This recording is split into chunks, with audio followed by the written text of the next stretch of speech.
Իսկ դուք գիտեք,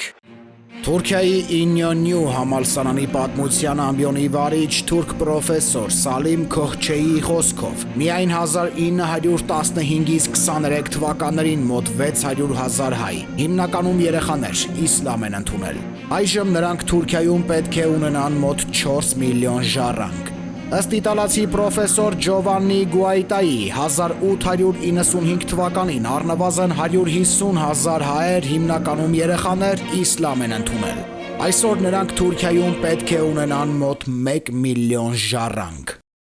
Այսպիսով, այսօր 1895-ից 1923 թվականներին Թուրքիայում պետք է մահմեդական դարձած այս հայ երեխաներից առնվազն 5 միլիոն ժառանգներ լինեն։ Եվ դա հաշվի չենք առնում հեմշիլներին եւ նրանց, ովքեր իսլամ են ընդունել 600 տարվա ընթացքում, այսինքն ամբողջ Օսմանյան կայսրության գոյության ժամանակ։ Ըստ որոշ տեղեկությունների, ժամանակակից Թուրքիայի բնակչության մինչև 80%-ը, ավելի քան 60 միլիոն մարդ, այսպես թե այնպես հայկական արմատներ ունի։ Պարզապես ոմանց մեջ ավելի շատ, ոմանց մեջ ավելի քիչ, սակայն Թուրքիայի բնակիչների մեծամասնության մեջ հայկական արյուն է հոսում։ Լուսանկարում 1915 թվականին քրդերի կողմից ընտանիքներից բաժանված եւ մահմեդականացած հայ երեխաներն են։